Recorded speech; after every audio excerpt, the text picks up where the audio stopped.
Areas వాల్యూమ్లో algebra కాన్సెప్ట్లో algebra లేకుండా చేద్దాం చూడండి. ఇక్కడ చూడండి మనకి ఇచ్చాడు if the length of a rectangle is decreased by 4 centimetres.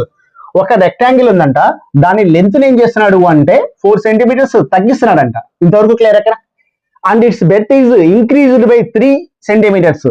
దాని యొక్క వెడల్పును ఏం చేస్తున్నాడంటే 3 సెంటీమీటర్స్ పెంచినాడంట. Its form a square whose area is equal to the area of the original rectangle. చూడండి ఇలా చేసినప్పుడు ఏమవుతుంది అంటే దీని వైశాల్యంతో సమాన వైశాల్యం ఉన్న ఈ వైశాల్యానికి ఈ వైశాల్యానికి సమానం ఉన్న ఒక స్క్వేర్ ఏర్పడితే మనకి ఏమిస్తాడు అంటే what is the perimeter of the original rectangle. ఈ రెక్టాంగిల్ యొక్క పెరిమీటర్ అడుగుతున్నాడు, అంటే 2 × L+B ఎంత అని అడుగుతున్నాడు. క్లియర్ ఓకేనా? ఇలా అడిగినప్పుడు మనం సింపుల్ చూడండి, మనకు వచ్చిన వాల్యూ ఇక్కడ దీని సైడ్ ఎలా కనుక్కుంటామంటే 4 × 3, వీటి మధ్య డిఫరెంట్ ఎంత అంటే 1. ఖచ్చితంగా డిఫరెంట్ వేసేసండి ఎంత 12. అంటే సైడ్ ఎంత ఉన్నట్టు 12 ఉన్నట్టు.